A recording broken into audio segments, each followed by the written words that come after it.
ഞാൻ പ്രധാനപ്പെട്ടൊരു കാര്യം പറയാൻ വേണ്ടി ഒന്നാണ്. നമ്മൾ ഫുട്ബോളിൽ ഇപ്പോൾ ഈ സെൻറ്റർ ഫോർവേഡാണ്, KT ഫോർവേഡാണ്. മുസ്തഫ ബാക്കിൽ കളിക്കും, മേലെ കളിക്കും. ഇതിൽ ഏറ്റവും ഇമ്പോർട്ടൻറ്റ് നമ്മളിപ്പോൾ ബോൾ എടുത്തു, അപ്പം എൻ്റെ കാലും ബോൾ വന്നു. പിന്നെ ഈ എന്താ ചിന്തിക്കേണ്ടത്? എൻ്റെ കാലിലൊരു ബോൾ തന്നു. ഇപ്പോൾ നിങ്ങളെല്ലാവരും സിറ്റുവേഷൻ ശ്രദ്ധിക്കുക. ഗെയിമിൻ്റെ ഇടയിൽ ഒരു ബോൾ വന്നിട്ട് നിങ്ങൾ എന്ത് ചെയ്യണം? പിന്നെ വേറെ അടുത്ത ആൾക്ക് പാസ് കൊടുക്കണം. അത് നമ്മൾ ബോൾ വന്നിട്ടാണ് നമ്മൾ ചിന്തിക്കേണ്ടത്, ബോൾ വരുന്നതിന് മുന്നേ നമ്മൾ ചിന്തിക്കേണ്ടത്? ബോൾ വരുന്നത് അതാണ്. നമുക്ക് ഈ സാധനം നമുക്ക് എപ്പോഴാണോ ബോൾ വരുന്നത്, ഇപ്പം എൻ്റെ കാലുമൊക്കെ ഇപ്പോൾ KT എനിക്ക് ബോൾ തരികയാണ്, എനിക്ക് തരുന്നതിൻ്റെ മുന്നേ ഈ മനസ്സിലാക്കണം ഇവിടെ എൻ്റെ പ്ലെയർ അവിടെ ഉണ്ട്, മറ്റേ പ്ലെയർ ഇവിടെ ഉണ്ട്, ആ പ്ലെയർ ഇത് രണ്ട് ഭാഗമുണ്ട്. സ്കാനിങ് ഉണ്ട്, തല പൊക്കി നോക്കണം, രണ്ട് സൈഡിലേക്ക് നോക്കുക, എൻ്റെ പ്ലെയർ എവിടെ നിൽക്കുന്നത്. KT തരുന്നതിൻ്റെ മുന്നേക്ക് നോക്കണം. അതൊക്കെ ഒരു എന്താ പറയുക, ഒരു ഫുട്ബോൾ കളിക്കാരൻ്റെ പ്രാഥമിക ഡ്യൂട്ടിയാണ്. കാരണം വരുന്നതിൻ്റെ മുന്നേ നമുക്കിത് എങ്ങനെ, അല്ലാതെ ഇപ്പോൾ ഈ തന്ന ബോൾ പടയെന്ന് അടിച്ചു വിടാൻ പറ്റില്ല. തന്നിട്ട് ഇത് എങ്ങോട്ട് തരണം, ഇത് എവിടെ കൊടുക്കണം, നമ്മൾ ആദ്യം തന്നെ കണ്ടെക്കുക. അപ്പോൾ KT ബോൾ തരികയാണ്, ഈ KTക്ക് കൊടുക്കുകയാണ്. കൊടുക്കുന്നതിന് മുന്നേ KT നോക്കിക്കണം, എൻ്റെ പ്ലെയറിൻ്റെ ഡിഫൻഡർ എവിടെയാണ്, എൻ്റെ പ്ലെയർ എവിടെ, എൻ്റെ അറ്റാക്കർ എവിടെയാണ്, എനിക്ക് ആ ബോൾ കടന്നു പോകാൻ പറ്റുമോ, എനിക്ക് സ്പേസ് ഉണ്ടോ ഇല്ലേ, എനിക്ക് ഞാൻ എങ്ങോട്ട് പാസ് കൊടുക്കണം, ഇത് ഞാൻ റിട്ടേൺ അനക്കന്നെ തരണോ, ഈ തന്ന ബോൾ വൺ ടച്ച് അനക്കന്നെ തരണോ, അത് അവിടെ ഒരു പ്ലെയറിന് നോക്കണം. എന്ത് ചെയ്യണം?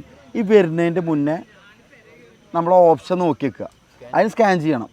അതിൻ്റെ മുന്നേ നമ്മളിത് അറിയണം, നമ്മളെവിടെയാണ് കൊടുക്കണം. അപ്പോൾ ഈ അവിടെ കൊടുക്കണം എന്ന് തീരുമാനിച്ചു, ഉറപ്പിച്ച് നിൽക്കുകയാണ് തീരുമാനിച്ചിട്ട്, ഇവിടെ ഓപ്ഷൻ ഇല്ലെങ്കിൽ എന്ത് ചെയ്യുക? കൊടുക്കുക. പിന്നെ ഇപ്പോൾ പെനാൽറ്റി അടിക്കാൻ പോകുന്ന പോലത്തെ ഒരു കേസാണ്. ഇപ്പോൾ ഈ റൈറ്റിക്ക് അടിക്കാൻ പോവുകയാണ്, റൈറ്റിക്ക് അടിക്കാൻ പോകുമ്പോൾ ഈ വിചാരിക്കുകയാണ് എൻ്റെ എപ്പോഴും സ്പോട്ട് റൈറ്റാണ്. ഇനിയിപ്പോൾ ഗോളി റൈറ്റിക്ക് ചാടി വെച്ചിട്ട് ലെഫ്റ്റിക്ക് അടിച്ചാൽ ഗോളി തട്ടും. അതുകൊണ്ട് എന്ത് ചെയ്യുക? എപ്പോഴും നോ യുവർ നെക്സ്റ്റ് പാസ് എന്ന് പറയുക. ആ ബോൾ വരുന്നതിൻ്റെ മുന്നേ എനിക്ക് എങ്ങോട്ട് കൊടുക്കണം എന്ന് മനസ്സിലാക്കുക. അത് ഫുട്ബോളിലെ ഏറ്റവും വലിയ ഇമ്പോർട്ടൻ്റ് കാര്യമാണ്. അതെപ്പോഴും നമ്മൾ എന്ത് ചെയ്യണം?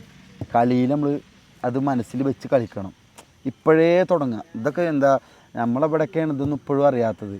പുറമൊക്കെ ചെറുപ്പം മുതലേ ഇത് പഠിപ്പിച്ചു കൊടുക്കുക. 5-6 വയസ്സിൽ ഇതിപ്പോൾ ആർക്കെങ്കിലും അറിയാം, അടുത്ത ബോൾ ഇങ്ങോട്ട് കൊടുക്കും, നമ്മളെന്തെങ്കിലും കളിക്കും, അങ്ങോട്ട് കൊടുക്കും, ഇങ്ങോട്ട് കൊടുക്കും. ഇതിന് പ്രാക്ടിക്കൽ എന്നാൽ തിയറി എന്നാലൊന്നും നമുക്കറിയില്ല.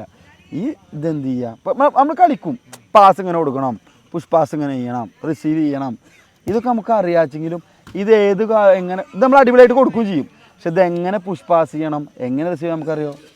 ഏത് കാലോട് കൊടുക്കണം, എങ്ങനെ അടിക്കണം നമുക്ക് പഠിക്കാറില്ല, എല്ലാവർക്കും അടിക്കാറ്. അത് എങ്ങനെ അടിച്ചാലാ പൊന്തുക, എങ്ങനെ അടിച്ചാലാ ഏത് ലെവലിൽ പോവുക, ഇതൊന്നും നമുക്കറിയില്ല. ഇതൊക്കെ എന്ത് ചെയ്യണം? നമ്മളിപ്പോൾ തന്നെ പഠിച്ചു വെക്കണം. അതിൻ്റെ ഒരു ഘടകമാണ് ഈ പാസ് തരുന്നതിൻ്റെ മുന്നേ നമ്മൾ കണ്ടേക്കുക. മുസ്തഫക്ക് ബോൾ കൊടുക്കുകയാണ്, ഗോൾ കീപ്പർ മുസ്തഫ സ്റ്റോപ്പർ വെക്കുക. ബോൾ കൊടുക്കുമ്പോൾ മുസ്തഫ എന്ത് ചെയ്യണം? അടുത്തത് എങ്ങോട്ട് കൊടുക്കണം മുസ്തഫക്ക് അറിയണം. അല്ലാതെ ഇപ്പോൾ ഒരു ഡിഫൻഡർ വന്നിട്ട് ടക്കെന്ന് അടിച്ചിട്ട് അവൻ്റെ മേത്ത് കളഞ്ഞിട്ട് കാര്യമില്ല. എപ്പോഴും എന്ത് ചെയ്യുക? നമ്മളാ സാധനം കണ്ടെക്കുക. അപ്പോൾ മുഹമ്മദ് ഇവിടെ നിൽക്കുകയാണ്, മുഹമ്മദിനെ കണ്ടു, തന്നു, ടക്ക് മുഹമ്മദിന് കൊടുത്തു. പിന്നെ നമ്മളവിടെ ഈ കൊടുക്കണമെന്ന് തീരുമാനിച്ചിട്ട് പിന്നെ നമ്മളവിടെ നിന്ന് ഹോൾഡ് ചെയ്തോ, ആ ബോൾ മിസ്സാവും. എപ്പോഴും നമ്മൾ എന്താണോ ആദ്യം ഡിസൈഡ് ചെയ്ത്, ഫസ്റ്റ് ഓപ്ഷൻ എന്താണോ ഡിസൈഡ് ചെയ്ത് ആ ഓപ്ഷൻ തന്നെ ചെയ്യുക.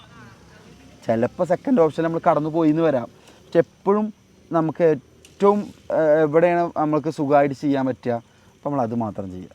ഓക്കെ, അപ്പോൾ അതിൽ മാത്രം ഫോക്കസ് ചെയ്യുക. നോ യുവർ നെക്സ്റ്റ് പാസ് തരുന്നതിന് മുന്നേ ആർക്ക് കൊടുക്കണം നമ്മൾ ആദ്യം തന്നെ കണ്ടെത്തുക. ഓക്കെ, അപ്പോൾ ഓൾ ദ ബെസ്റ്റ്.